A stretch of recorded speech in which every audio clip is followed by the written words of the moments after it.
Hi everyone, I'm Heidi, Director of Wight Social, and I'm so pleased to be here with a sensational person who's actually also an international bestseller, a speaker and a gun digital marketer. I have just seen him speak and it's been incredible, the learnings that I've got from this guy. So Akbar, can you tell us a little bit about what you do today? I help businesses scale. Ethical online businesses are a little stuck. We help them hit the next level, generally through ethical principles of persuasion. Yes, and that's so, you have a remarkable story because you haven't, I guess, always been in this privileged position to help other businesses grow. Right. I have listened to a bit of your content, and the story that keeps coming out is, you lived on the streets for a while and you had to really have a think about, well, how do I change this? And it was believing in yourself and knowing that you could do it and knowing that you were enough to take that next step. Yeah, no, I was homeless for a little bit, I wasn't on the streets exactly, but I lived in an office I dramatized it a bit, didn't I? Well, no, I mean, it's not. Well, look, I lived in a what do you call it? A janitor's closet, basically. Oh, okay. With no windows, no hot water, no showers. Basically, it was actually an electrical room in the back of an office building. So, there was shelter involved. But no, I mean, I did have to hit a certain rock bottom to kind of discover myself a little bit. Yeah. And today, with what you teach, the 7 principles of persuasion. Yeah, I've actually got it down to 5 now. I've made it a little easier for people. Oh, so now fantastic. It's EPOP, what I call EPOP, and that's 5 ethical principles of persuasion.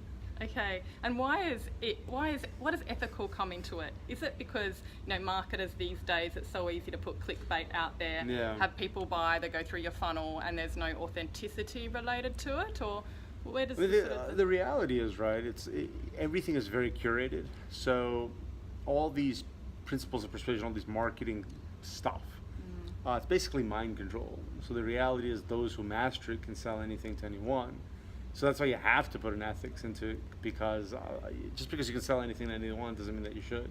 Yes, so true. Yeah. I deal in the agricultural niche, which we've spoken about a bit over the last few days.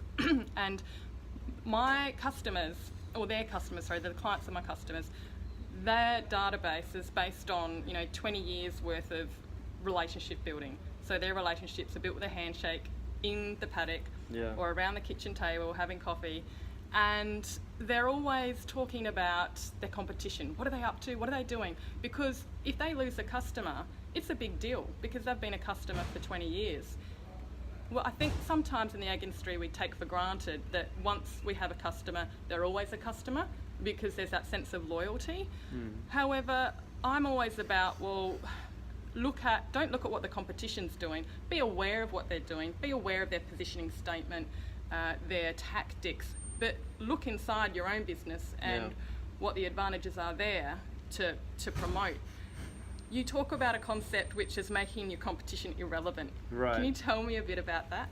Well, the thing is, if people know you, right, and for example, in the agricultural space, if you're like, look, we believe in honest cultivating, we don't believe in pesticides, we believe we feed our children from this farm, and we treat your children like our children.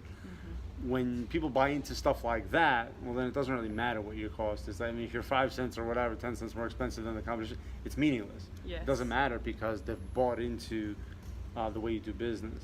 Yes, and that's the secret, I guess, isn't it? Finding what matters to you and what you can offer.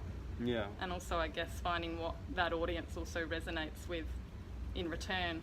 Yeah, no, exactly right. I mean, it's just about knowing exactly. I mean, what's cool is when you're yourself and you can kind of put yourself out there a little bit and talk about what you believe in and talk about your why and stuff. You kind of attract like-minded people. Yes.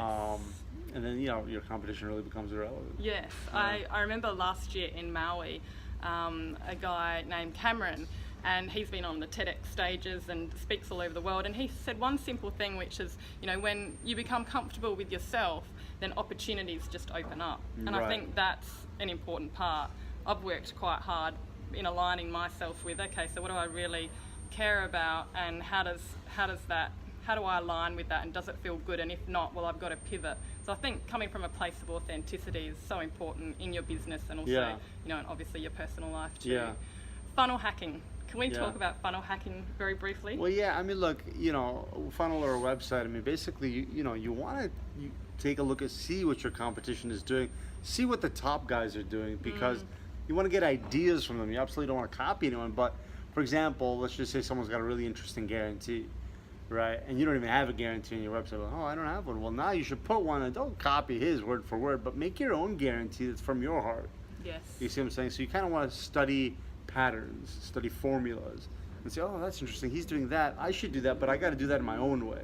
I got to do that in my own style. You kind of melt your fingerprint right into it. Yes. Yeah. And I love that saying. That really stood out to me. Make your mark, take a proven formula, and melt your fingerprint into it. Yeah, exactly. Oh, fantastic. Well, is there anything else that you want to add to this?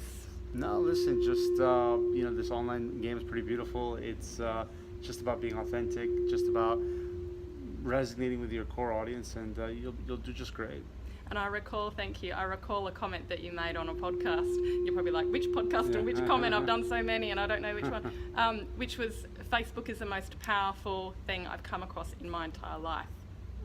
Yeah, most powerful form of marketing I've ever seen in my entire life. That is a big statement, hey? So why is Facebook so powerful over other social platforms? No, I mean, listen. In your experience, it's of course. just, everybody's going to tell you just what's worked for them. I mean, it's worked for me in the sense that it's been able to, it's allowed me to connect with like-minded people. So any platform that can connect you to, now it might be, for example, for whatever reason, farmers are not on Facebook. Maybe they're all on, I don't know, Instagram or something. Twitter, LinkedIn, Twitter or something. but they are on Facebook too. No, but the thing is, so that might not be, whatever platform will allow you to connect with your ideal audience, that's extraordinarily powerful. Yes. Powerful, yeah. Awesome. And how can people find out more about you? I just go to my website. You can just get my name, akbarSheikh.com.